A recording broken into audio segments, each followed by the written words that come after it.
Thank you all for being here today. We are going to present our series of webinars continuing with the Bench with Bedside initiative. We're here, Dinar and I, my colleague, on behalf of Dr. Budur Salia, who started the Bench with Bedside initiative as a way to connect the community of researchers with our participant community and also community members and anyone who's interested in using this as a resource. So today we have a very exciting webinar planned for you. And unfortunately, Budur couldn't be here, but she, of course, extends her gratitude for all of you continuing to support this effort. So we would like to just present Yoli, who has joined us to present this exciting personal story and really advice on reclaiming your body, mind, and spirit after cancer. And this is going to be a great session. So as I mentioned in the chat, we're going to invite everyone to be a panelist just if you would wish to interact with us, as this is going to have some interactive moments throughout the session. So thank you, Yoli, for being here, and Diana will go ahead with the introduction. It's my pleasure to introduce everybody to Yoli Origel.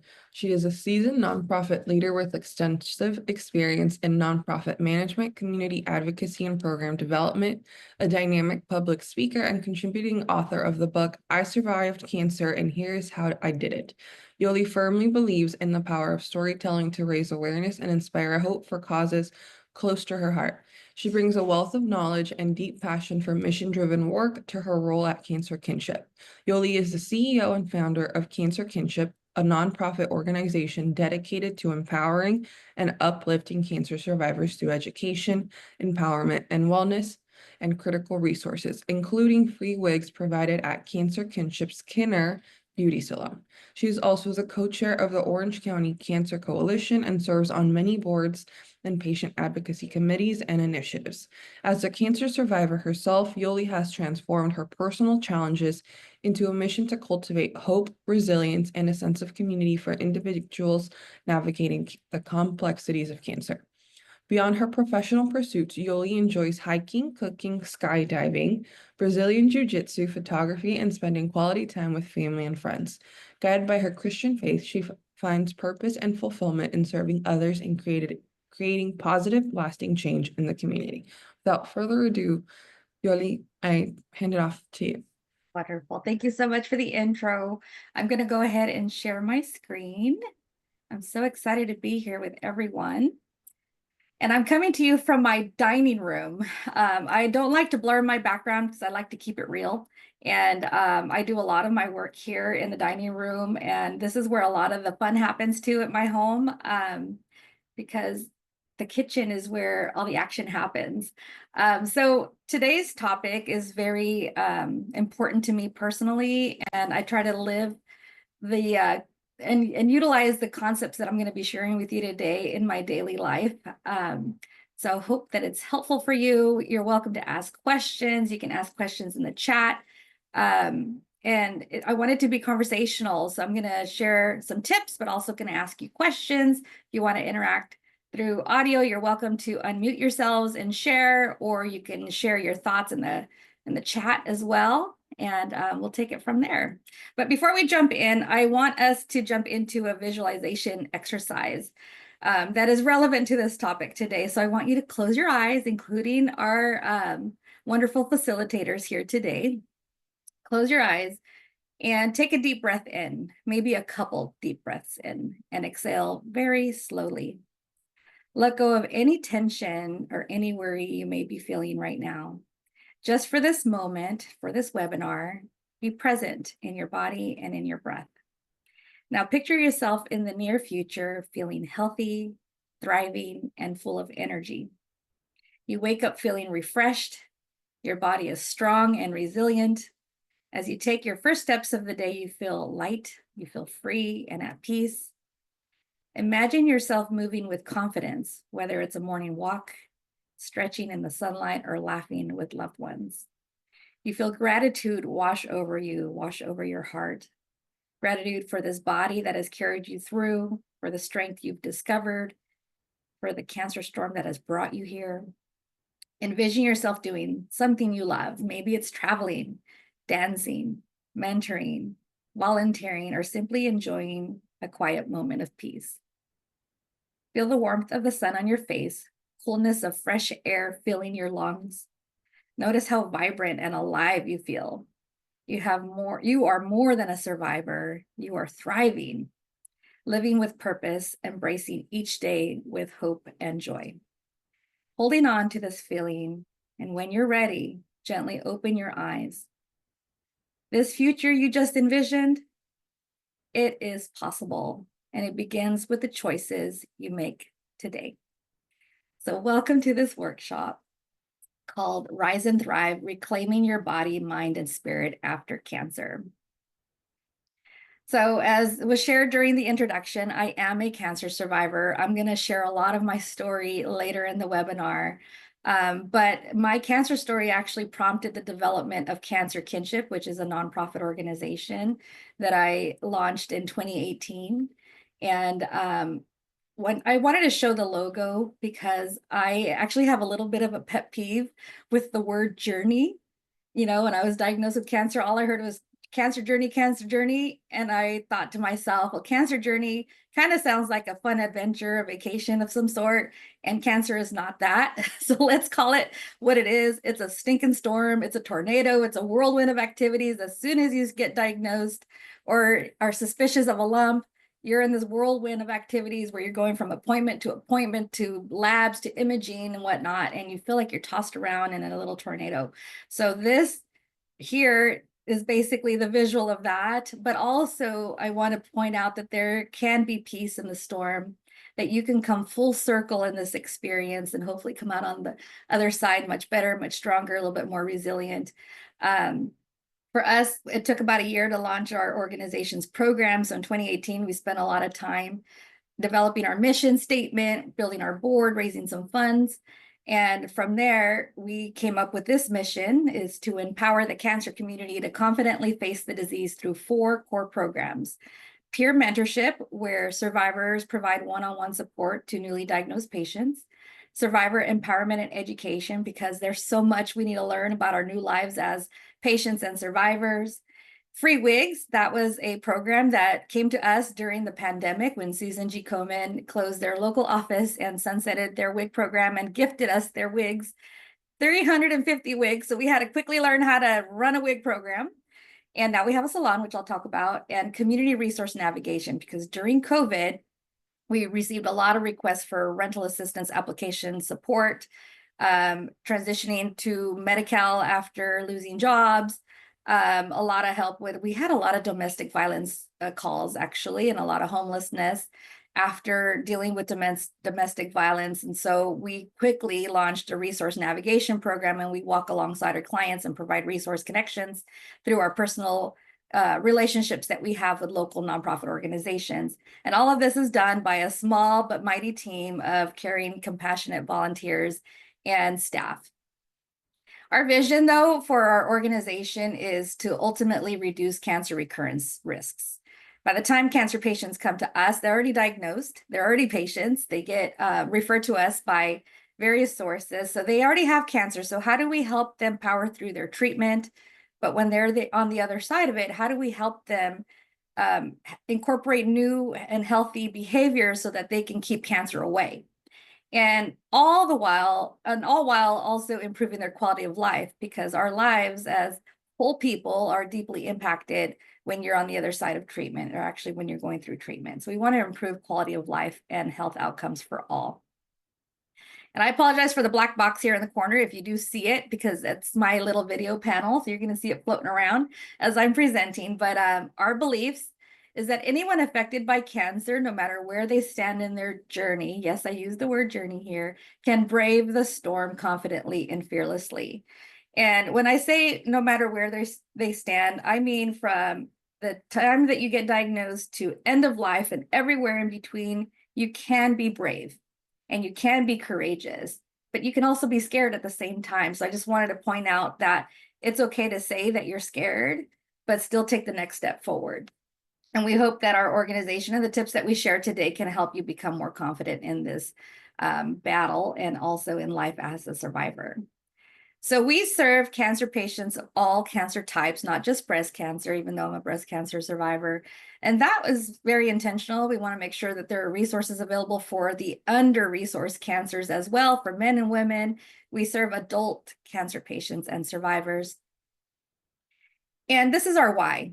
And this is actually a story of one particular woman. This amazing woman here is Delia.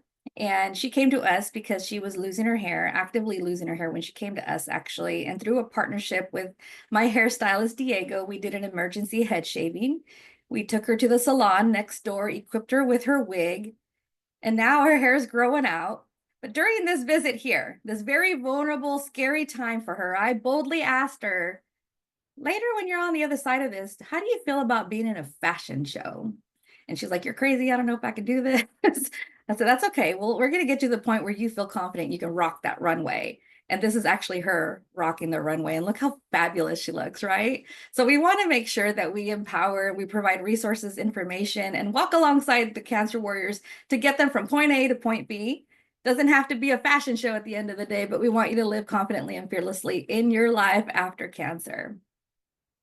So again, our 4 core programs are mentorship, empowerment and education, resource navigation, and wigs. And we recently launched an online wig store where you can purchase a wig from anywhere across the nation for any reason, not just cancer. And this is actually a business that we launched under our nonprofit so that we can continue offering free wigs and free resources to our community. So if you need a wig for any reason, buy from us because we need to be able to continue offering programs and resources to our community. Shameless plug. And these are just a few pictures of our salon. It is an actual bougie salon. It's a full-scale salon experience for our clients. I wanted it to feel like a salon and not clinical at all. Although I appreciate the clinical, but you know, beauty and self-care should be non-clinical. So anyway, we have this beautiful space for our clients for one-on-one wig consultations. And that's actually step 1 in providing resources to our community. When they're here, just like all of us, when we're at the salon, our hairstylist knows everything about our lives. Here at Kinder Beauty, we intentionally ask questions about what kind of support do you have? What resources are you lacking? How can we support you after you leave the salon? And that's where resource navigation comes into play after the wig salon in many circumstances.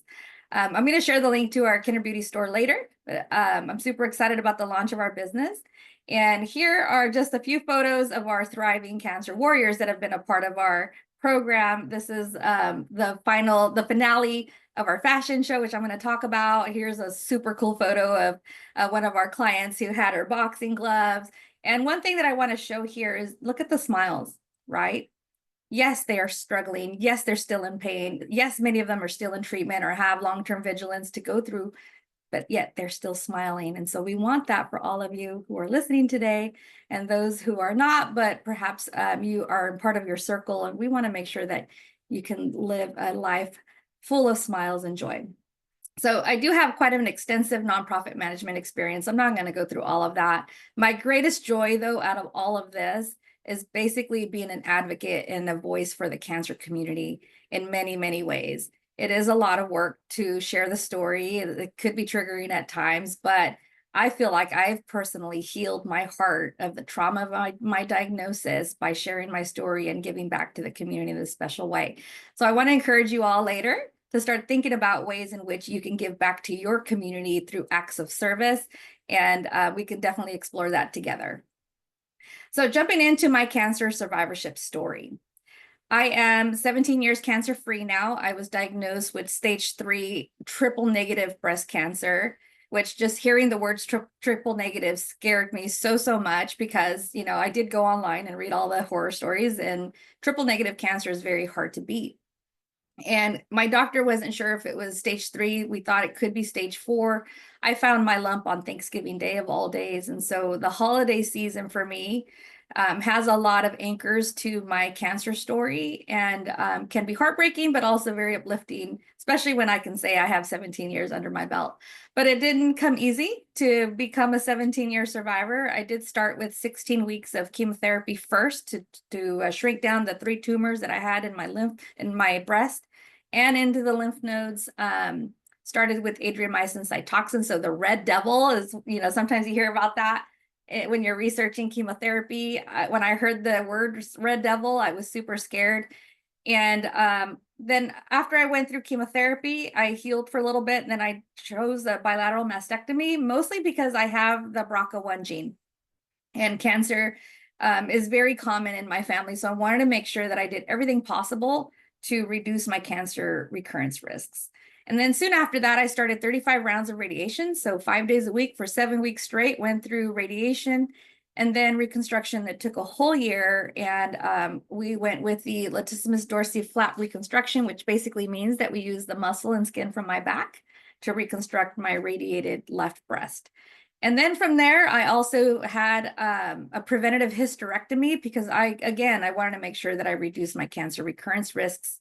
I was at high risk for ovarian cancer because I have the BRCA gene and because I was a cancer patient. And so when I turned 40, I chose to have a preventative hysterectomy, which, by the way, was way more difficult to make that choice than actually removing my breast because I really want to be a mom. And but I also knew that if I didn't do something and to kind of take control back, that I was at risk of getting cancer again, and maybe this time I would not be able to beat it. So at the end of the day, I was very happy about that decision. Now, kind of jumping back, when I shared my story of cancer survivorship, I often share that my personal cancer story actually started when I was 6 years old, because my mom was diagnosed with cancer back in the 80s, so like 1983. And her cancer came back. It went from one breast to the other and then metastasized to her brain. So sadly, she passed away at the age of 42 when I was just 10 years old. And God bless my father. He had to raise 7 kids all by himself. He just turned 87 last week. So I'm really blessed to have had him all these years as our guide and just our anchor in our family. And then fast forward, when I was an 8-year cancer survivor, my youngest sister was diagnosed with metastatic breast cancer, and she, just like my mom, passed away at the age of 42, leaving behind 2 kiddos. So my cancer story is full scope with my mom and my sister. I also have another sister who's diagnosed with stage 0. She's alive and healthy today. So out of our 4 girls in our family, 3 of us have had cancer, which is super scary. So for me, it was important to launch an organization that could provide resources and information. So after this webinar, we're going to share these slides with you so you can have more information about our organization and hopefully get involved. So I'm just going to skip through that, but you can connect with us on Instagram and Facebook. Oops, sorry. I don't know what happened to my other slides here. Sorry. Bear with me, technical difficulties. That skipped over really quickly. So when my sister passed away, that was, I think, a turning point for me, because after I was done with cancer treatment, I fully embraced my life as a cancer survivor. I was doing all the Susan Komen walks. I was wearing all the pink you could possibly imagine. I was doing so many activities in the cancer space and really fell in love with my life all over again. And when I look back now, I was overextending myself, saying yes to a lot of fun activities, but which was fun for me, but it wasn't very fulfilling at the time. I was just kind of going with the flow and just living my best life as a survivor. But when my sister passed away, everything went dark. And I went into this deep grief state that was very heartbreaking. It was a lot of time for introspection. I started praying a lot. I started hiking a lot and started researching a lot about cancer metastasis. How do we prevent cancer from coming back? What are the things that I could do as a cancer survivor to keep cancer away? At that time, again, I was an 8-year survivor when my sister passed. And in doing my research, this data point really caught my eye because I had never heard of this. At this point, I've been in the cancer space for 8 years, 9 years, and never heard about the dark side of cancer survivorship. There's a lot of data around cancer instances. It's the second leading cause of death in Orange County. We know all the data, or a lot of us know a lot of the data around cancer, but suicide and cancer was new to me. And it broke my heart to see that suicide ideation and suicide within cancer patients usually happens within the first year of diagnosis, even when treatment is working. And the importance of mental health in cancer. and that if you have unaddressed mental health challenges, that there can be up to a 61% reduction of life expectancy if left untreated.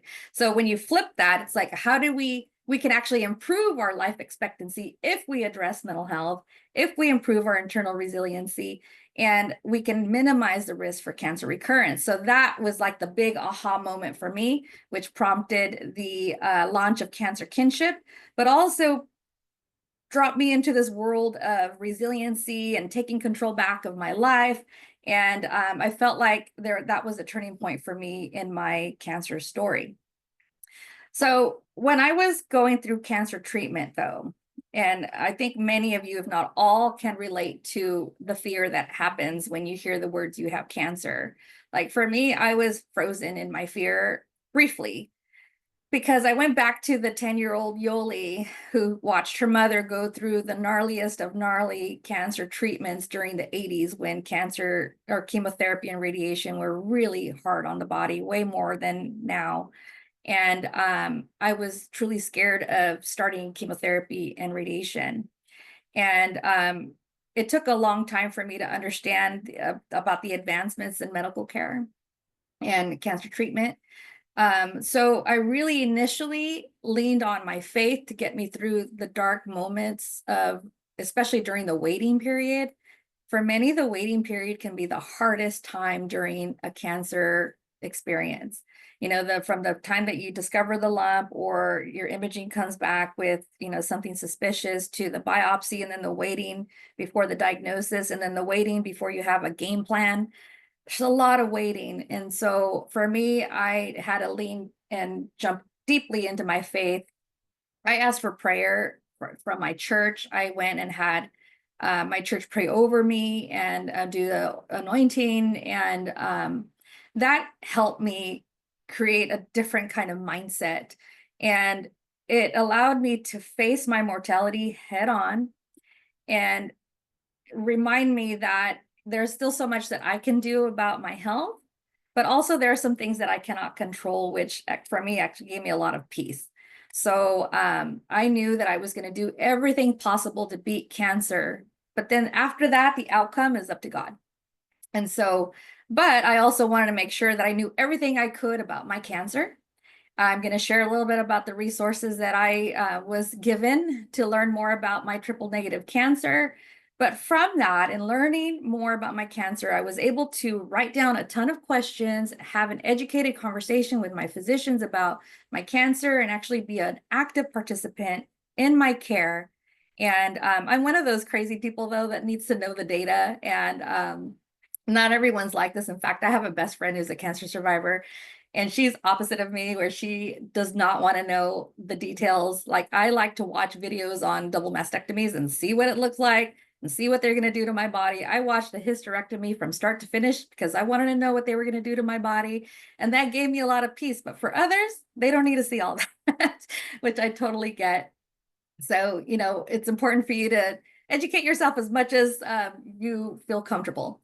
And then from there, I took it upon myself to create a wonderful environment at home and even at work to promote wellness and to promote positivity, because it can turn into a dark space here at home if you don't do something about your environment. So that really affected my ability to bounce back quickly and to maintain a joyous attitude at home during my cancer battle.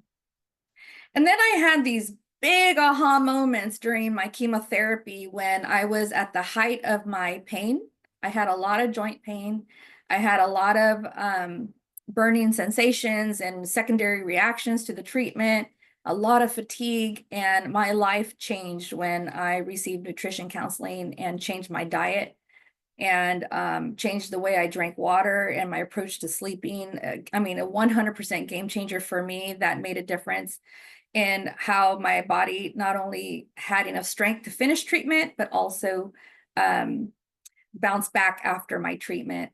And then dealing with survivor guilt, after my sister passed away, I didn't fully understand. Before my sister passed, I didn't understand the idea or like what it felt like to feel guilty of surviving, because I fully embraced my life as a survivor. But when my sister passed, I really struggled with the fact that I survived and she didn't. And, cancer's all around us. We hear stories. So I wanted to make sure that, today I provide resources and information on how to address survivor guilt and fear of recurrence, because recurrence fears are always going to be there for us now that we've heard the words we have cancer. So how do we change the fear? How do we switch that to something else? And for me, it's living a life of purpose and giving back. So I'll jump into that. And then gals, if there are any questions in the chat, if you want to read them out during the webinar, 'cause I can't really see the chat right now.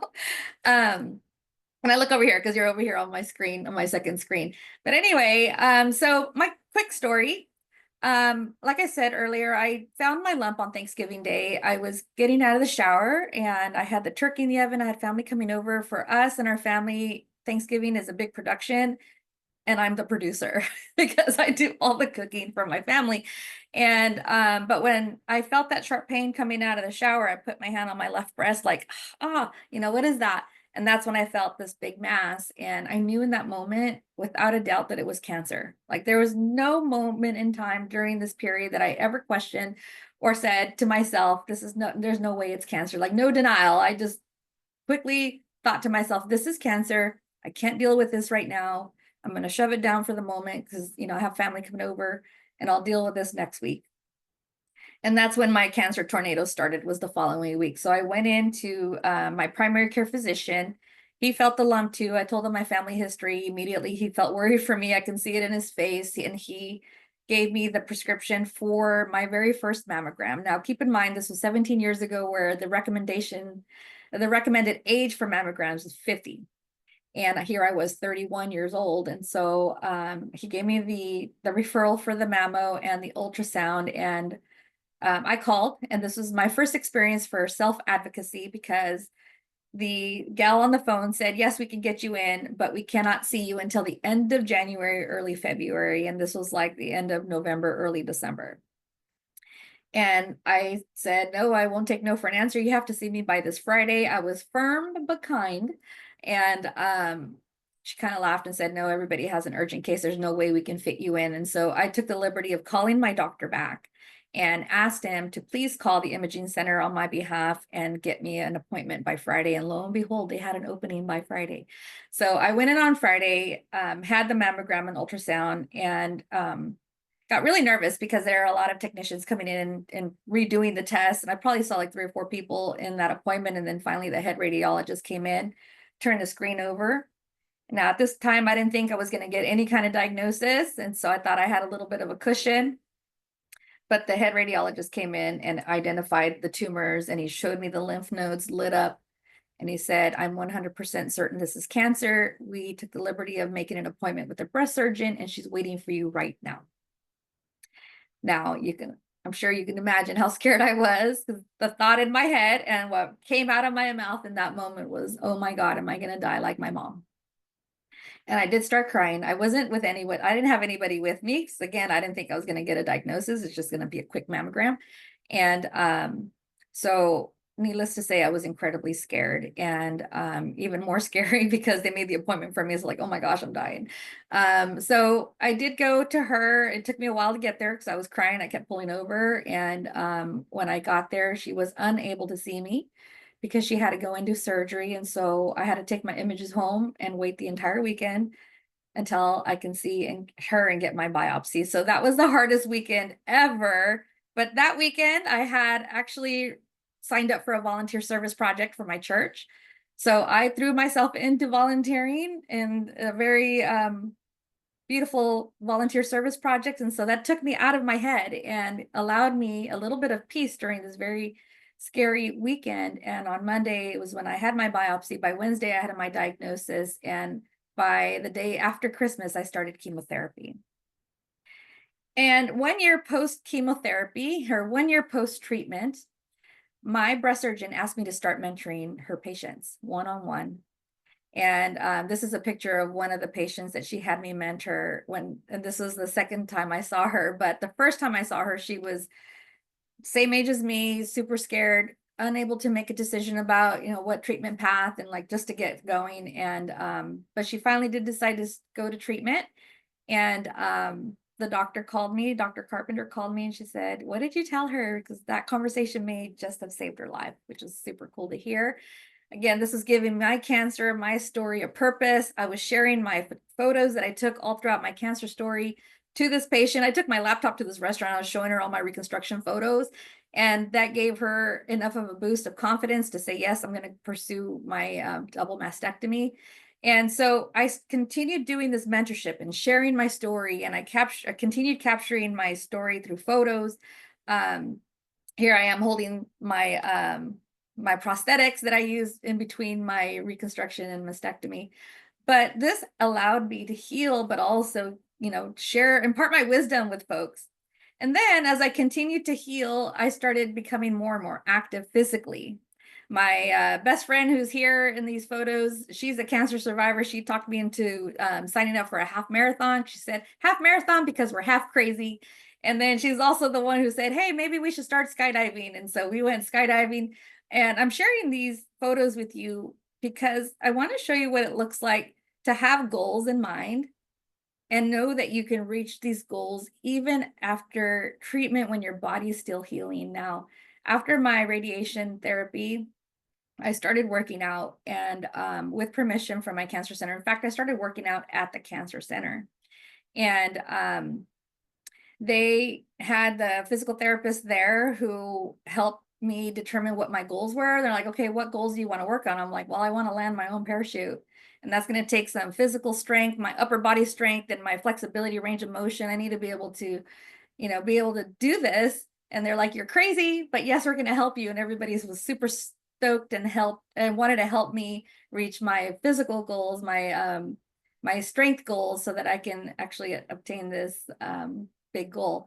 And then from there, I also wanted to make sure that I had the ability to continue volunteering and supporting the cancer community in a meaningful way, which contributed to my overall emotional healing. So that's just kind of the quick snapshot of my story. But also, I'm going to back up just a little bit. So when I was going through treatment, the big aha moments that I also had related to nutrition had to do with the pain. I started to tell you that story. Sorry, I went off a tangent there. But when I went to see a nutrition counselor and he looked at my blood work, he identified the key areas where I was lacking in my nutrition. And he changed my diet completely and eliminated a lot of things, including like high carbs and sugar and things like that. And he increased protein, specific protein. And I supplemented with like protein shakes and things like that because I wasn't eating well. And that shift in my diet allowed me to experience less pain, less inflammation.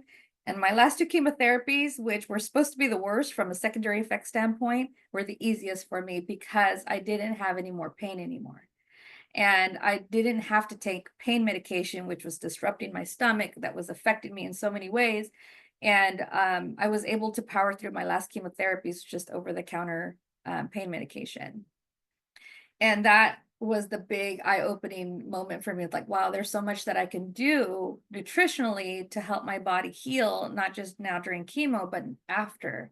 So I've been able to maintain the same diet and the same supplementation and hydration throughout my survivorship these last 17 years, which I think actually contributed to my long-term health outcome. And I don't have a lot of inflammation anymore. I'm able to do all these crazy activities with minimal pain. And like my hair grew back very quickly, my eyelashes, I mean, everything just continued to heal. All my black rotty nails started to grow out very quickly, ton of energy. And my sleep, I didn't realize that I was going through sleep challenges until my brother said, hey, I heard you sleeping last night. You sound like you're dying in your sleep. So I then started to pay attention to sleep hygiene. I did a sleep study and discovered that I have hypoxia, which basically means that my O2 levels drop when I go to sleep down into the 70% level, so 72, 73%. And that caused sleep disruptions during the night. And so now I have to sleep with this. I tell everybody I have to sleep with this machine. It's so not sexy, but I sleep like a baby. And from ever since then, I noticed that my body, I have more energy because I'm getting higher quality sleep or better quality sleep. And so sleep is a very important for everyone, not just cancer patients. So those are the key things that I wanted to touch on today. How are we doing on time? We're good? Okay. Good.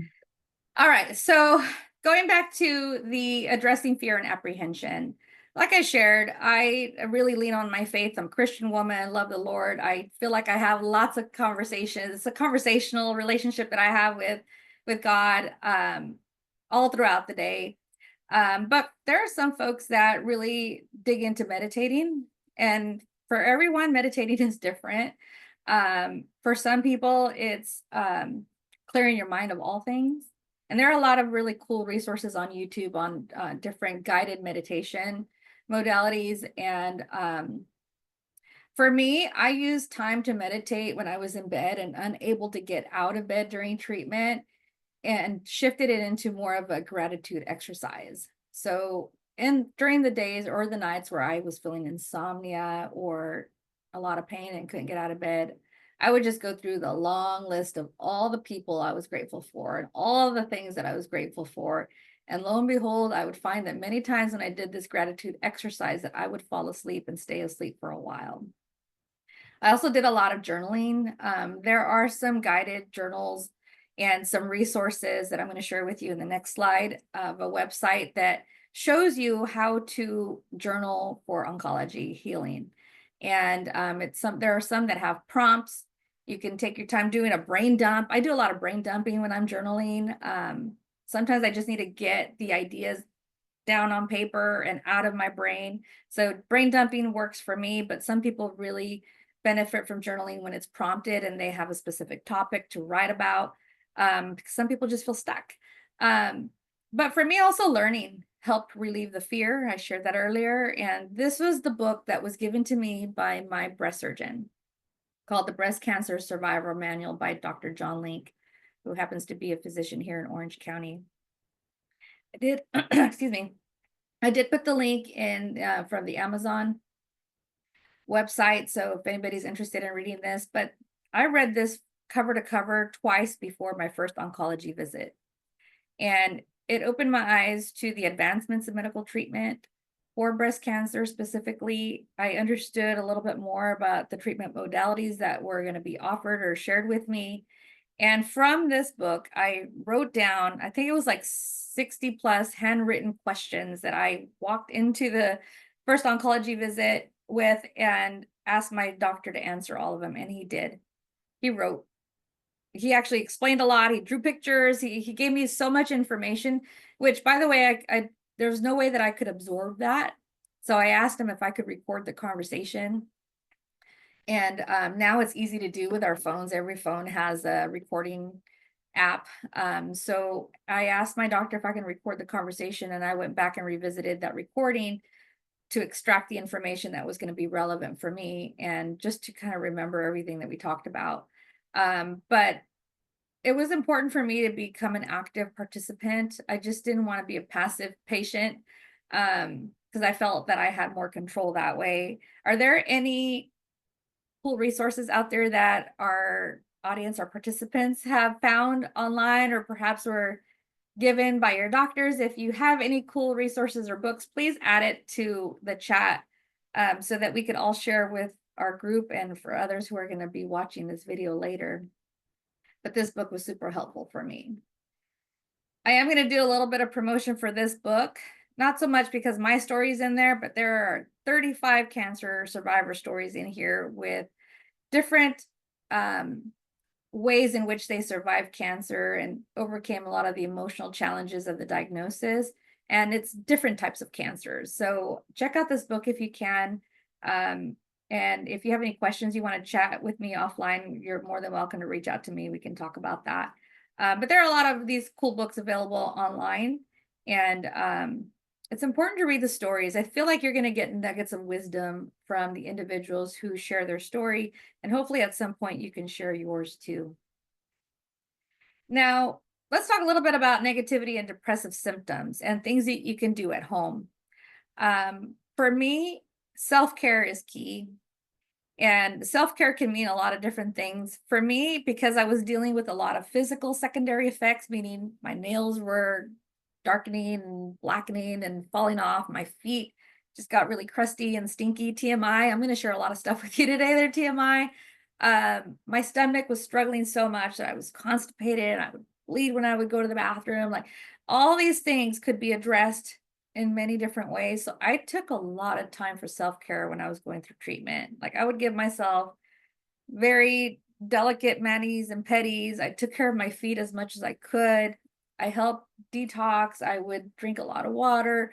But looking at externally the things that I could do in my home, I admit I am a clean freak. I'm a neat freak, and probably less obsessive now since, you know, I went through cancer, and I'm not as crazy in that regard anymore. But I still maintain a very clean home.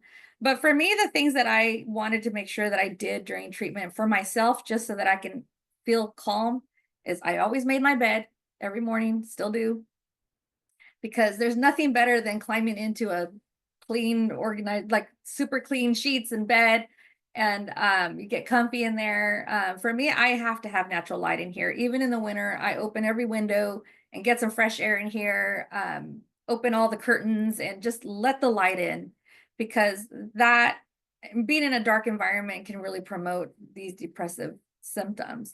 And for me, the way my home smells, I wanted to make sure that I had like a clean smell in my home. Um, I always have music. I grew up in a musical family. My dad's a musician, plays the guitar. My brother's a drummer. We had a drum room in my home for years and years as a kid. I can't live without music, and music brings levity into my life.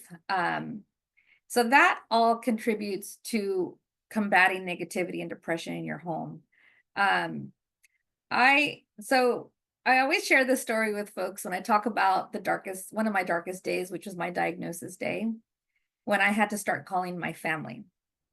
And I called my brother. My brother Art was the first one who received the phone call, and he was at work. And I told him, "Hey, just want to let you know that I got the news from my biopsy and I have stage 3 cancer." And just saying the words for the first time, even right now, makes me feel emotional. Was so hard to do, because I knew that I was breaking hearts all day long with those phone calls. And my brother was at work. He's very busy, and he's kind of straightforward, very like dry. And he's like, "Are you good? Are you at home?" I'm like, "Yep." "Are you safe?" "Yep." "All right, I'll call you later." And he hung up. I was like, "Okay, well, I guess he's all right." Little did I know that he went straight to his boss at work and said, "I gotta go. I need to go be with my sister." So my brother showed up with a movie. It was a funny movie. It was actually Nacho Libre with Jack Black. And he showed up with food. And he came to my house like a couple hours later. He lived in LA, like in North Hollywood area. So it took him a couple hours to get to my house during traffic. And when I opened the door, I go, "What are you doing here?" And he's like, "Well, I just wanted to be here, because even though it's your darkest day, like the worst day of your life, you got to eat and you can still laugh."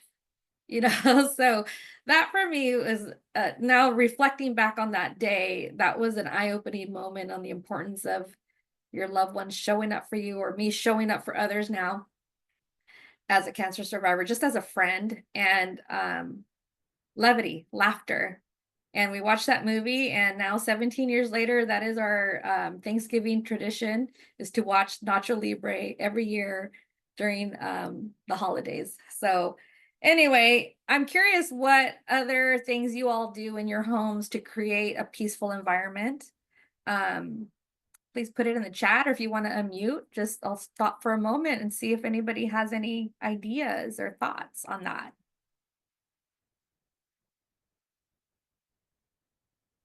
And maybe our facilitators may have a couple ideas too. We have a couple people that added a couple things in the chat, so I was just copying it over. So Peggy noted that sometime after treatment, she found this interesting and helpful book about thinking about cancer called The Emperor of All Maladies by Siddhartha Mukherjee. I'm sure I butchered that. Thank you for sharing that. And then Jennifer Halstead noted lobularibreastcancer.org is a great resource for those with lobular breast cancer, especially if you are interested in the science and research, as well as a great support. Awesome. Thank you so much for sharing those resources, and we'll be sure to add those links also to our slides that we distribute to everyone here. I did share an article here called Creating a Sanctuary at Home for Your Loved Ones that was provided by the Triage Cancer Program. And I added the link here. So it's a blog post actually, and they go step by step or section by section on ways in which you can create this peaceful sanctuary. And one thing that's a little bit different than from what I shared and what helped me, because I am a musical loud person, I always have to have music at home playing in the background, is actually the opposite. So it's creating peace, that having it nice and quiet. And that if there are family members at home, like what can they do to kind of bring down the volume and create a kind of quiet environment? So if a patient is going through insomnia and is trying to get some sleep or trying to take a little nap, that you're mindful that, you know, the quieter the better. So I thought that was a helpful tip too. All right, moving on.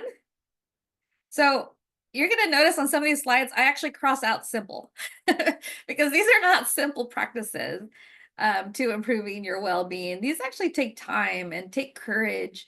And this is a little bit more, I'll have more details to share on this. So addressing secondary effects of cancer treatment, nutrition, hydration, sleep, and active living. I talked a little bit about it already, but I really want to touch on the importance of self-advocacy when you're going through treatment.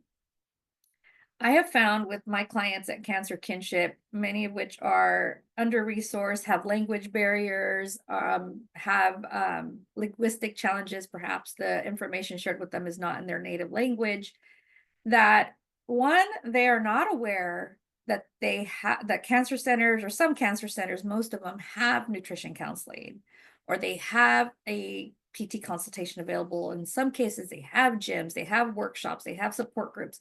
Some folks don't have any idea that these things exist. Therefore, they don't know to ask for it. So, you know, I do want to encourage our clients and all of you on the call today to get nosy about your cancer center and dig deep to find out what's available to you. Have a conversation with I believe could be your biggest advocate, which is the oncology nursing staff.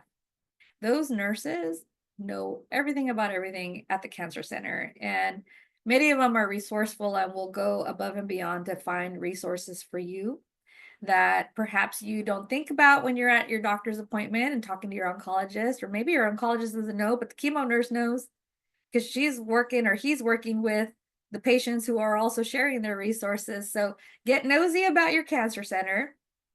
If you're not at a cancer center, then ask for these items for these consultations with your oncologist. And some of them may push back a little. I don't know why, but they do. I've heard the stories. And that's when you have to be firm but kind and keep asking. Don't take no for an answer, because the squeaky wheel, right? What's the saying? The squeaky wheel gets the grease, or however that goes. So be the squeaky wheel. And then looking at sleep hygiene. So there are recording apps, there are sleep apps on your phone that you can use to record yourself at night. If you're finding that you don't feel well rested at night after sleeping, or if you're waking up a lot at night, I want to encourage you to record yourself to hear what you sound like when you're sleeping. When I did that, after my brother said, hey, you know, you sound like you're dying when you're sleeping, I thought he meant like I had sleep apnea where I stopped breathing during the night. That wasn't the case at all. What I heard in the recording were shallow, quick breaths, like I wasn't getting enough air. And I was wheezing the whole night, so much that I couldn't hear like any other noise aside from me breathing the whole night. And what I mean by the whole night was I could only sleep about 4 hours a night, and then I would just wake up and get up with a bad headache. And I thought it was because, you know, I only need 4 hours of sleep and I have a headache because I need my caffeine. My ear, nose, throat doctor actually told me the reason why you wake up with a headache is because your organs, your body is deprived of oxygen and you're literally dying at night. So, and I had the 33 sleep disturbances every hour because my brain was telling my lungs to breathe, breathe, breathe, breathe. So I want to encourage you to record yourself sleeping if you're having trouble with sleep. One, to hear what you sound like. And if you do notice anything that's off, then ask for a referral if you need a referral for an ear, nose, throat doctor and schedule a sleep study. Because you may uncover that you have other issues that is not caused by your treatment. It's not caused by anything else other than you may have sleep apnea or other issues. I do want to highlight this resource called Healing Works Foundation.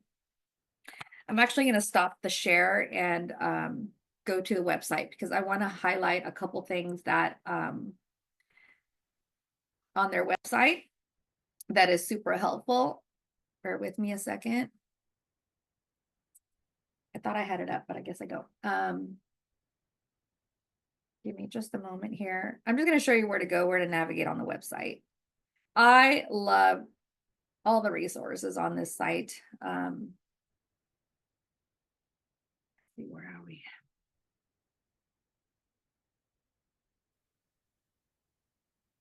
And maybe our facilitators can add the website link in the chat for me if you don't mind. So this organization is really a wonderful landing page or landing source for whole person care. So integrative health modalities, information, resources, and they have this section here on, it's called resource tools.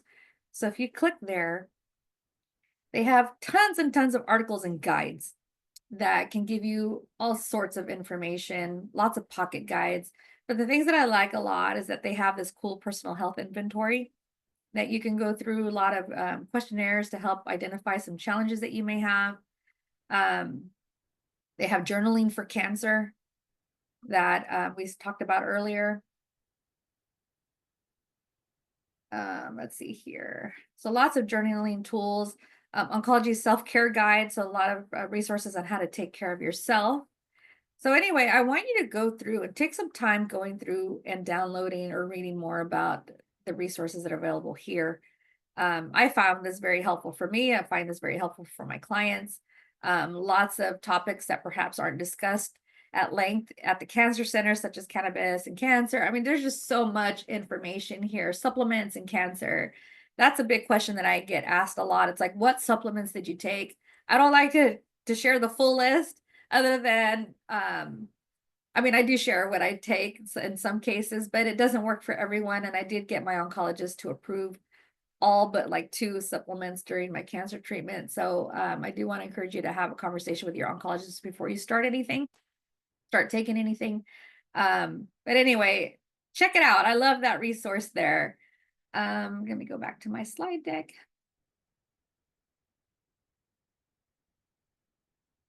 Can you see that now? Yes. Okay, perfect. Thank you. And Yoli, there's a couple people who shared some of their favorite things to do for a peaceful environment. Awesome. Go for it. Read it for me, please. Yeah. So Jennifer Halstead noted, quiet, peaceful bedroom with clean sheets and your favorite pillows and bedding can be very healing. Yes, absolutely. And when recovering from DMX, try a special pillow to put across your chest for seatbelt or other protection. There are patterns to make them, and some people will gift you them online. Awesome. And if you have any links on where to buy them, please add them to the chat if you don't mind. I have heard about the pillows and even some of the, I don't even know what they're called, like little cushions to use for seatbelts when you're recovering from surgery or even from radiation. And Yeah, then thank you there's a so much couple for more. sharing. Yeah, I can share the others. So Penny and Christina as well, both noted music and sunshine help me too, and also music. And then Judy Watts noted that she has 4 beagles, so having a peaceful environment is close to impossible, and that's fine because I have stage 4 breast cancer and they have saved my life numerous times. Aw, I love that. Animals can truly serve a wonderful purpose of keeping you company and giving you snuggles and unconditional love. Absolutely. When I was going through treatment, actually 1 month or several months before treatment, I actually received guardianship of my nephews. So I adopted my nephews and they came to live with me. They were 11 and 12 years old. So I became an instant mother to preteen and teenage boys. And then I got the diagnosis. And then I thought to myself, how the heck am I going to take care of these boys? And how am I going to be able to do this with these kids in my home? And they ended up being a good source of distraction because two boys are just nuts to have in your house. And they had football practice and life continued for them. And that allowed me to get out of my head and, step up for them. But they also became wonderful sources of support for me too. The little one would make me breakfast the best he could every morning while I was going through chemo. I'm talking every single morning. He made me a little bowl of cereal or he made a little pancake or whatever it was. And like, I had no idea that these kids that came from really challenging household and life that came to live, that's why they came to live with me, ended up giving back in their own way. And they had a sense of purpose too by helping their auntie get healthier and power through. So anything that you can grab onto that can give you hope, that can give you encouragement, maybe a little distraction, all of that will contribute to overall well-being and give you the enough of a spunk to keep going. Like you need everything you can, everything in your toolkit to power through cancer treatment and recovery. Any other comments before I move on? Penny just noted that she loves that and gave you a heart. Awesome. Thank you. All right. Where else? What else am I talking about? Let's see here. All right. So also not so simple practices to improve your well-being. So I touched briefly on survivor guilt, and I didn't experience survivor guilt until after I lost my sister. And that increased my fear for cancer recurrence. I'm like, oh my gosh, I saw her really go through it. And up into her last breath, I was with her. And so I was scared, but felt really badly that I was still here and we couldn't save her. And one thing that helped me a lot, and I learned this in grief support. So I did resist for about a year going to grief support. And God bless the hospice staff.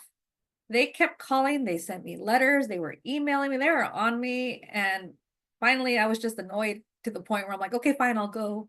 But I don't know how sitting in a circle talking about all these sad things is going to help me. I think it's going to make me feel worse.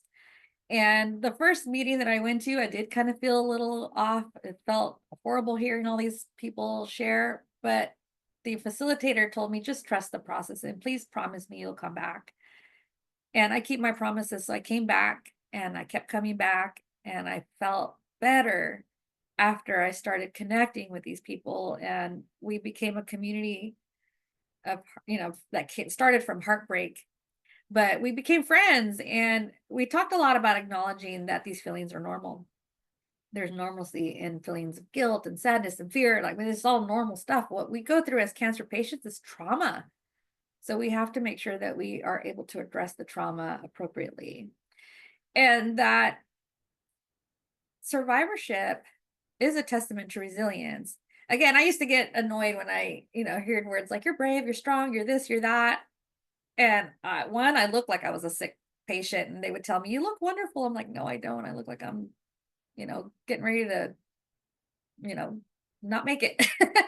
And, but anyway, I had to change my mindset around that and really acknowledge my resilience and also acknowledge medical advancements. Like, so cancer survivorship is different now compared to before. And even compared to 17 years ago when I was going through it, cancer treatments are better. They are less impactful on your body. The secondary effects aren't as strong as they used to be. And I think that there's something to be said about acknowledging the fact that things are getting better from a medical standpoint and that there are support systems available out there for you. Doesn't have to be traditional support either. When I was creating the programs for Cancer Kinship, I wanted to make our programs a little bit more inclusive, a little bit more levity, non-traditional. So a couple of ways that we do that, our survivor empowerment workshops includes painting, for example. Like, we have a painting workshop. Very rarely do we talk about cancer and our diagnosis. We talk about life in that painting workshop. and we talk about how our life circumstances, and they're prompted. We have a topic at every workshop that we talk about. And the thing about these topics is that we're giving our clients an opportunity to express themselves through the power of paint and through the power of color and movement and why they move the paint a certain way. And then there's beauty in the sharing. And that's where a lot of the nuggets and wisdom and conversations spark, and a lot of similarities and camaraderie is built during the share, because our clients show the painting and they're like, check out, I picked this color because of this, and I moved it like this, and this is what it means for me. And that is a way to decompress and get it out. My point is, you have to get it out somehow, right? I have a client who loves karaoke. She's like, the way I'm able to get out my stress and frustration, my fear, is I sing my heart out in karaoke, and I do it in a karaoke app. I'm like, cool, that's awesome. And even for us, like, we have a fashion show that we host here at Cancer Kinship. And yes, it is our fundraiser. It is our key fundraiser, but that's not the reason why we do it. It's actually a program. And what we do with our clients is that our models is that we have them go through 6-week empowerment workshop series where we touch on everything from building your self-esteem to overcoming body image challenges. We talk about mental health. We talk about skincare. We talk about walking with confidence, showing up with confidence. And then we switch gears and go into rehearsals and how to do your moves and walks and stuff. We have a blast. I'm going to show you a little video later on what that looks like. But the beauty in that program, that is non-traditional support program, is that we see them from day one, where they introduce themselves. We do introductions, round robin share. And a lot of times the patients, the clients can't speak. They're scared. They're crying. They can't get words out. And then we see them on fashion show day, how bold, how strong they are, how confident they are.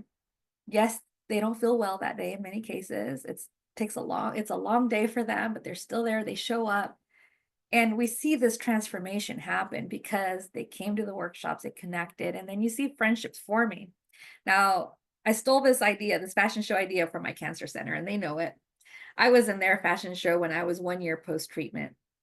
And it was so cool to raise money for them and to be a part of this event. And yes, it was cool to shine on the stage. That was so much fun, but that wasn't my favorite thing about it. What came from that event is that I connected with 5 individuals who were also going through cancer at the same time that I was, and at the same cancer center with me. And 17 years later, we're still friends. We did lose one, but we're all still friends. We all still meet for coffee. We meet for lunch. We hang out. We message each other. We check in with each other. Like, there's beauty and there's healing in this community that you can build for yourself. And all of us, all of you, have the ability to build this community around you. It doesn't have to be big. It could only be just one person. That's fine. Like my bestie, like, she's my go-to for all things. Sometimes she's all I need. And she gets me. I tell her I'm going to go see my gynecologic oncologist today, and she's like, good luck, because I know what's going to happen that day, and my family doesn't really understand what happens when I go to these appointments. And so I want to encourage you to at least find your one person who has lived it, that's gone through it, maybe a similar story as yours. It doesn't have to even be the same cancer, because there are a lot of similarities in just hearing the words "you have cancer" or similarities in the cancer treatments, and just what happens physically and emotionally when you have to go through cancer treatment and surgery recovery. But I also want to encourage you to give yourself permission to have fun. There can be a lot of levity and laughter in this space. My family knows that I have a dark sense of humor, and so does my father. So my father and I actually broach the topic and talk a lot about death and dying, believe it or not. And we make light of it, not because it's a light topic. It isn't at all, but it's reality, right? And so in our levity, in our laughter, in our fun banter back and forth, and my brother is terrified of the topic, by the way. So he thinks we're crazy, but in these conversations around death and dying and the levity around it, we've actually came up with our plans. Like, we know exactly what we want. We've articulated it to one another of what needs to happen when the time comes, whether it's tomorrow or 20, 30, 40, 50 years from now. Our family knows what our wishes are, for end of life. And so even that topic can be fun. And I want you to embrace all of these topics from a lens of and from a perspective of levity and light and life, and like all of it can be beautiful even though it's hard as heck. Does that make sense? And I want to ask you, like, what are some things that you can do to improve your well-being? Do these topics here, the things that I shared with you, resonate? Does it make sense to you? Anything that feels uncomfortable for you, feel free to put that in the chat. And if there are any comments in the chat, feel free to share with me, ladies. There is a comment, but it was on the last slide that you had regarding exercise. Okay. So You Carmen want to read that? noted that she found sitting yoga to be very helpful in lowest days of energy while going through chemotherapy, and it made her bounce back Love that. on her feet so much quicker. Awesome. Yes. We're actually for Cancer Kinship, we're going to be launching a chair yoga workshop next week. And we're going to be teaching our participants how they can do this stuff at home. And there's a lot that you can do at home as well. You don't need a lot of workout equipment at all. Like for me, I even found benefit in just doing like the what are the poses? I don't remember now. I haven't done yoga in a long, long time. But the ones that always make me fall asleep are the ones like the child pose. Like there's certain poses that just knock me out. I'd just be there silent and quiet and stretching, and before you know it, I wake up 2 hours later on my mat. But yeah, there are definitely benefits to doing even low impact, very minimal movement type of activities that really center you, give you a boost of energy and help you recover much quickly. Thank you for sharing that. Okay, so let's talk a little bit about living with purpose. As was shared in the introduction, and as I've shared openly here, I am Christian. I really lean on my faith for a lot of things. And so for me, I feel like giving back to the community is actually something that I'm doing as an act of service to God. And as a part of my faith, something that's the right thing to do. And one thing that really opened my eyes when I was mentoring patients during our 1 year post-treatment, when my doctor asked me to start mentoring patients, and I was doing it year over year, way before I started Cancer Kinship, right before my sister passed. So I did it for about 8 years, or 7 years, is that almost everyone who I mentored would ask me, how do I get to do what you're doing when I'm done? Like, this is cool. Like, how did you get linked up with the doctor for you to be here to share your story with me? I want to do that too later. Or I want to give back later. Or how do I get involved with Cancer Kinship? Or how do I get to do the WIG consultations? Like, there's just this desire in our hearts for many of us to give our cancer a purpose. So I made a short list of things that you could do. And some of it does require a little bit of digging. If you need help identifying where you can plug into the cancer space, please reach out to me and we can explore how you can get involved. But there are opportunities for patient advocacy. One cool way that I am advocating now for patients is that there's a company called Varian. They are a radiation technology company. So they make the radiation machines that you find in cancer centers all across the world. And I'm so grateful to them because they created a movement, actually is what I like to call it. It's a movement called Empower Me, where they recruit cancer survivors and leaders from cancer serving organizations to be a part of this patient advocacy board. And they give the board members, including myself, a chance to speak with the leadership at the company to bring the patient voice to their work and to provide feedback on our experiences as radiation patients that could inform the way they develop the technology, the way they develop the machines themselves, to find ways to educate and provide resources, written resources, or even videos and things like that. So that is a way that I feel like my cancer story, my sisters, my moms, who went through cancer treatments in various decades, actually. So like my mom's in the 80s and myself in the early 2000s, and then my sister. And it's like these three voices can now help influence the way these companies create future technology, which I think is super cool. And then, of course, mentoring patients one-on-one, like who I'm sure many of you have experienced this. Now that you have gone through cancer diagnosis, if you've gone through diagnosis, everybody wants to tell you their cancer story. My mom, my sister, my cousin's neighbor, whomever, like they all want to share their stories. So what are some ways in which you can share your story, but maybe give them some tips, some nuggets of wisdom? I had to sometimes stop people in sharing their stories with me because they wanted to tell me all their stories of people who passed away. And it's like, let's figure out how to share stories of survival. And I think that's important. Even like the metastatic community, I think that there's so much to be shared from the metastatic patient standpoint that can offer a lot of information about prevention, about how to live with cancer, that I think is very powerful as well. And also now with social media, there's so many ways to share your story, so there are some cancer survivor groups online on Instagram that you can join that are very cancer specific. Like for me, there's like the triple negative cancer groups, like there's different cancer groups available out there. Just kind of be careful in how you engage because social media can be a little bit tricky. But even like connecting with organizations like Cancer Kinship and others like them, like this year we have a goal of collecting 100 cancer survivorship stories of all cancer types. And it doesn't have to be early cancers. I want to capture some of those metastatic cancer stories as well. And the reason why we're collecting that, one, we can take it back to companies like Varian and say, this is what the cancer community is saying. These are these experiences, their experiences, but also to help raise awareness of the reality of going through cancer as a patient and as a survivor. Also volunteering. Doesn't have to be volunteering in the cancer space. You can volunteer for your church, you can volunteer for your child's school. Just find a way to give back, and helps you get out of your head, helps you give you a sense of purpose, and gives you a little pep in your step when you know you're going to go do something good in the community.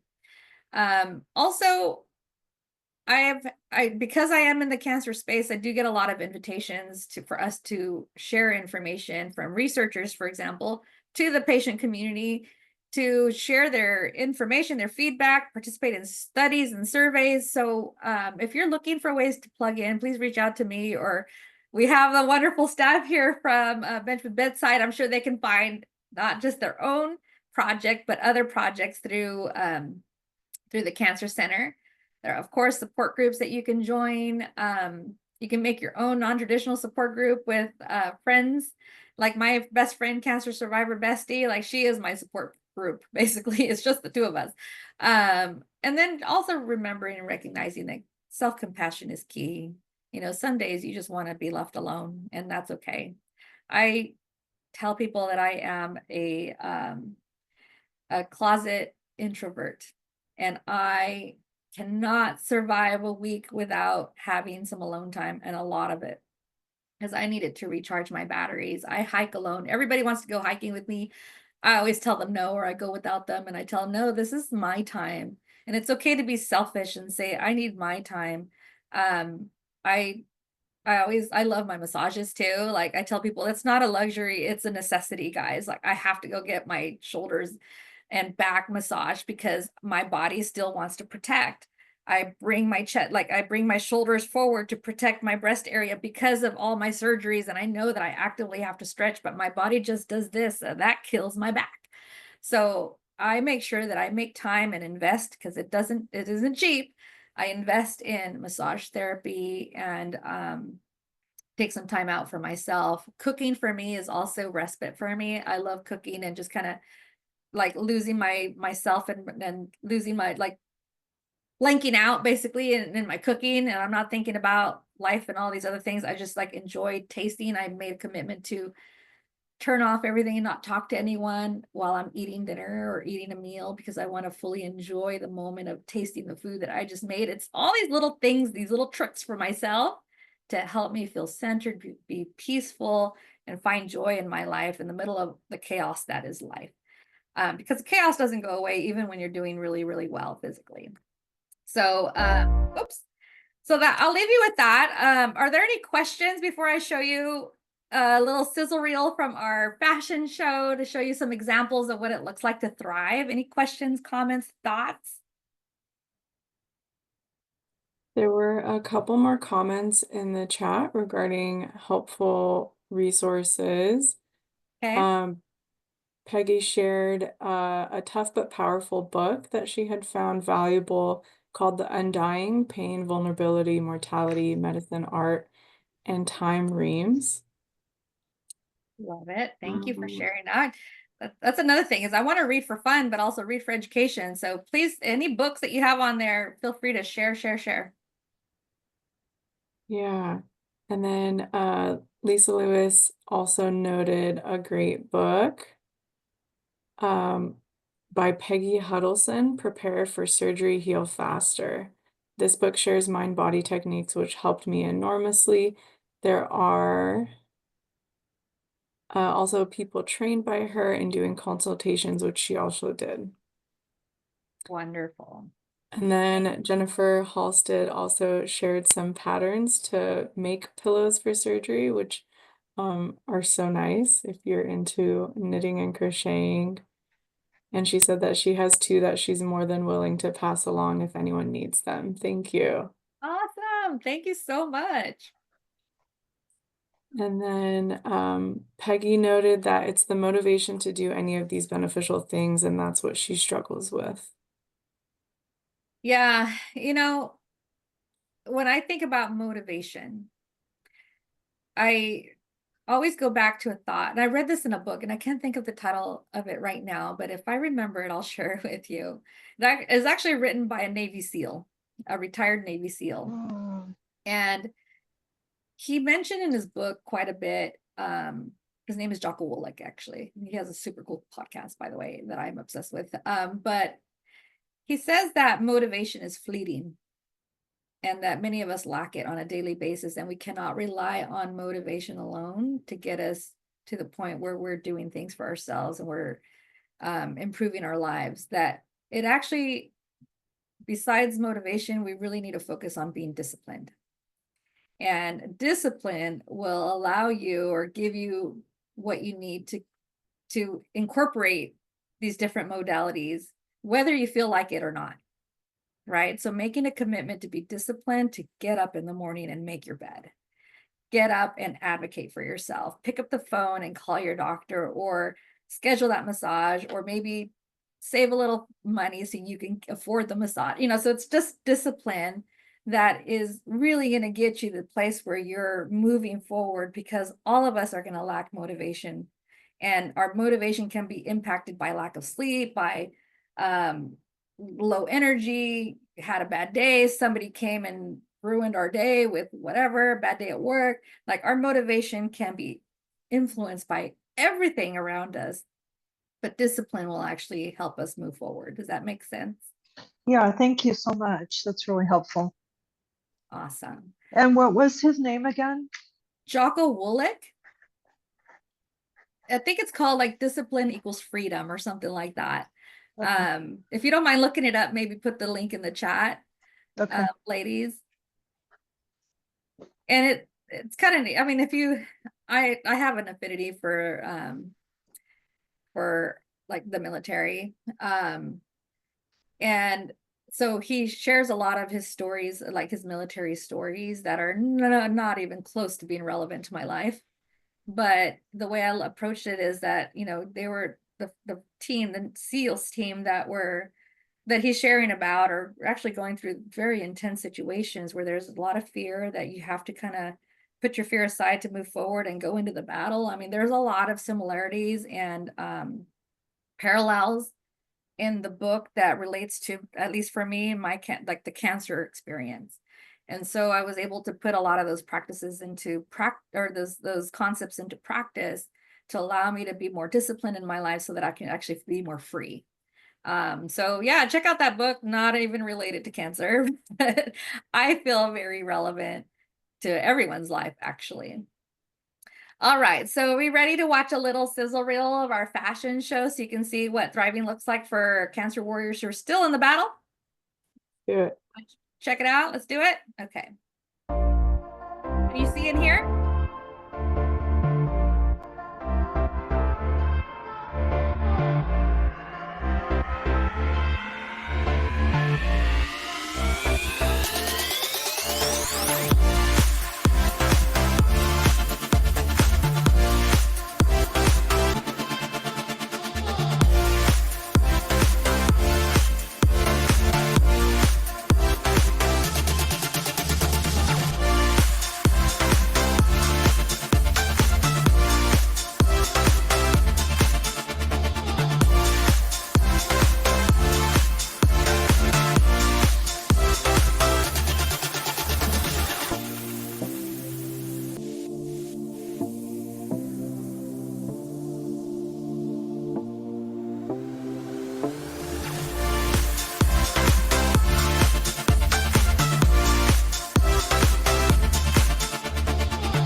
of them. Still gets me choked up when I see it. So the gal that you saw with the lymphedema sleeve, her name is Rita. And you may recognize her from, pause this really quick, sorry.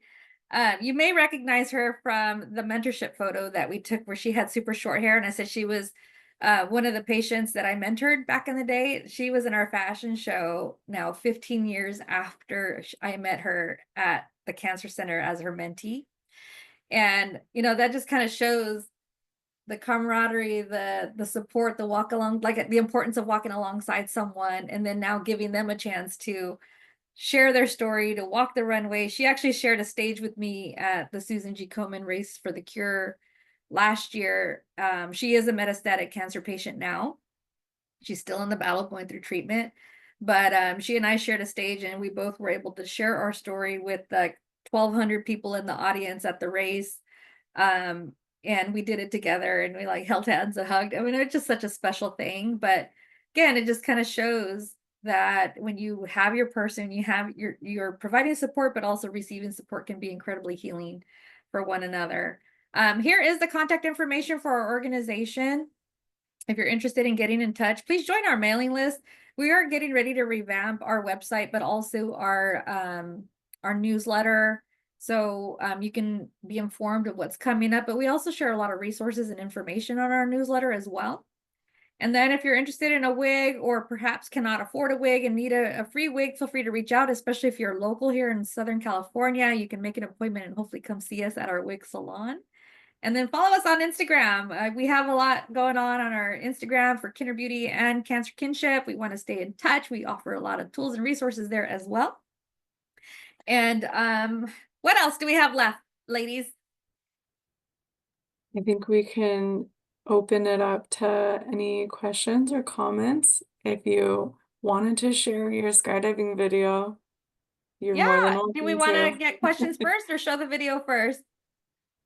Let's see. So thank you so much. I think this is filled with helpful resources, and I think that having this space to being able to share back and forth is really valuable, and we'll certainly get this posted on our website for anyone who is interested to view it later. So thank you to everyone who's been commenting and interacting with us.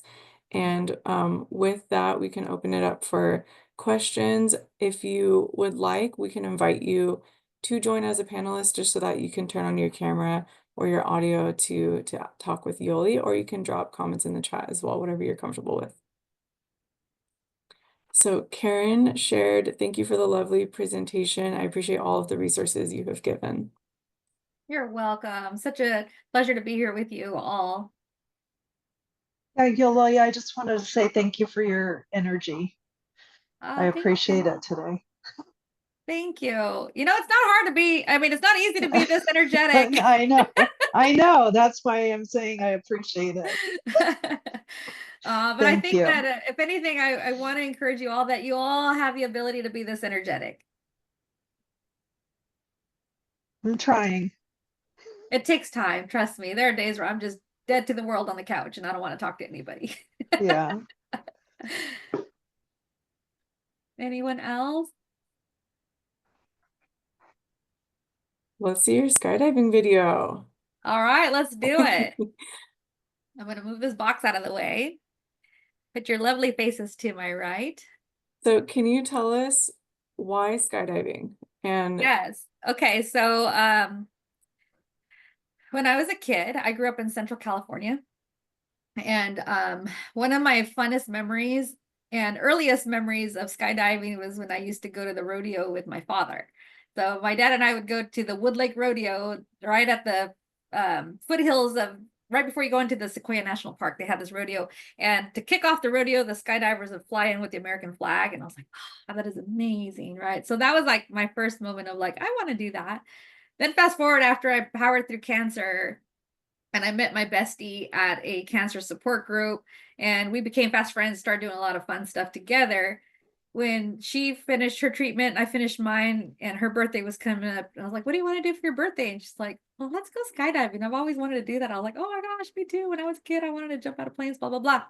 So I invited my brother. She invited her brothers. The four of us went together for the first time tandem. So we're connected to our instructor and they do all the work. We just show up and have fun and like scream our heads off. And so that didn't require a lot of like physical anything, right? Just go for the ride. But we loved it so much that we kept going like 4 times a year for subsequent years. And then finally my brother was like, let's go get our licenses. Let's start jumping on our own. And I'm like, okay, well, I just had my last reconstruction and I can't even like put my arms over my head, much less pull down my toggles and land my own gear and carry a 40-pound pack in my, or 30-pound or however heavy it is. But let's do it. And so it took about a year.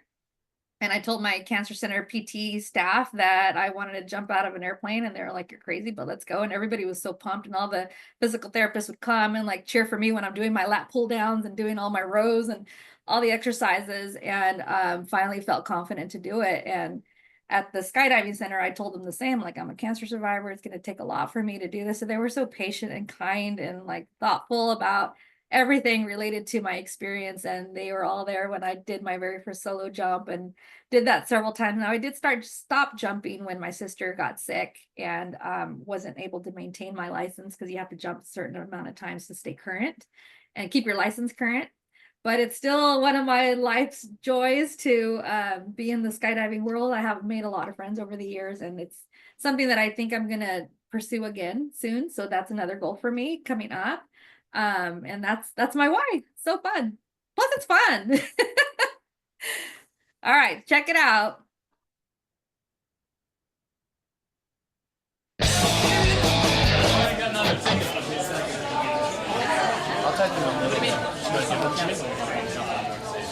What's up, Yolanda? What's up?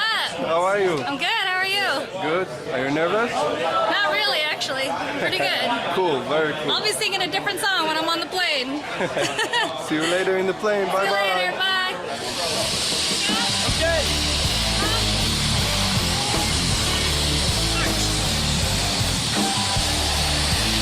I had the best coaches ever.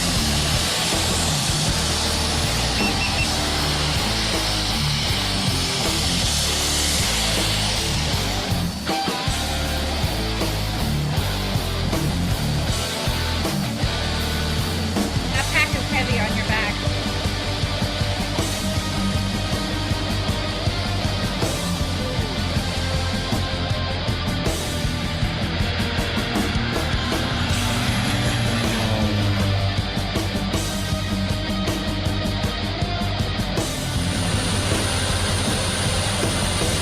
Like Elsinore.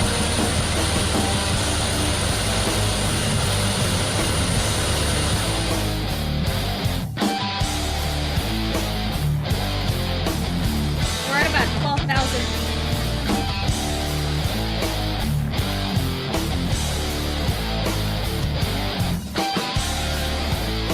And we have a video guy jumping out in Oklahoma, and I jumped with 2 jump coaches who are testing me actually. So we do a lot of communications and hand signaling. They're making sure I know how to pull when it's time to pull.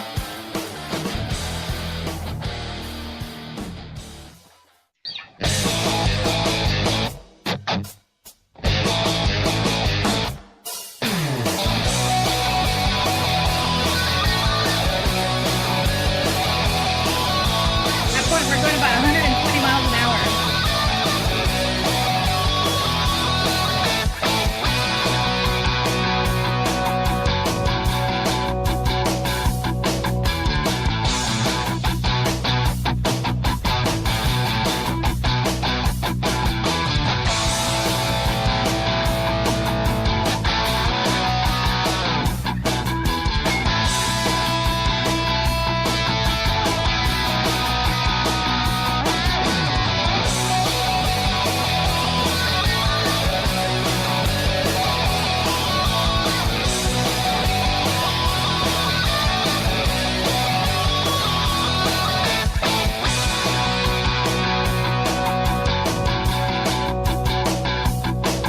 Got a little bit of a line twist there.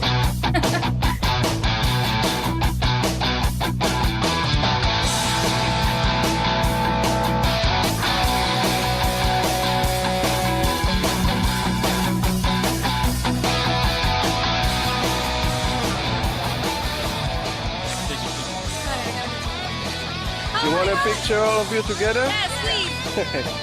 How was it? That was awesome. Oh my gosh, I can't believe I did that finally. You did so great. I'm Thank proud you. of you. Yay. Thank you. Bye bye. Good job, guys. So fun. Let me turn off the volume on this. Hang on just a second. Sorry. Here we go. All right. Well, not everybody will want to jump from an airplane, but hopefully that's inspiring enough to say, you know what? Maybe I want to do something that I've never done before in my life, you know? Thank you so much for having me. Give me a chance to share my story, as crazy as it is. My heart sank when you jumped out of the plane. My heart sank. Oh my gosh. It's amazing. And thank you everyone for being here and supporting this effort that Badur has carried on for many years. And of course, we do have our research program as well, which many of you have contributed to. So thank you for doing that. We hope that this has been useful. There's been a lot of positive comments in the chat, and we would definitely like to get the slide deck, if that's okay, Yoli, to Sure. share with our participants today. And then we will definitely be recording, or we have recorded it, and we will post it on our YouTube channel, which will go on our website. So feel free to always come back to it. And thank you all, and we can close out. We'll stay on for a moment if anyone has any last comments or anything for Yoli, but thank you so much, Yoli, for sharing your story. And this really, I think, touched me, and I'm sure many else on the call. Awesome. Thank you again. Thank you. You're welcome. Take care. Just wanted to say thank you again. I really appreciate your energy and all the information. And yeah, I'm on a triple negative journey as well. So it's So we nice get to each see other. someone who's a little further along, a lot further along. So I appreciate that. Oh, thank you. And yeah, stay in Thanks. touch. Join our Yeah, mailing list. We'll stay in touch. Are you here? absolutely. Are you here in Orange County or in LA? I am in Orange County, Laguna Niguel. Okay, So perfect. We're South trying to do Orange more County. in South County. So yeah, we'll definitely stay in touch. Okay, perfect. Thanks. Oh my gosh, Lisa, look at that beautiful hair. You're muted, my dear.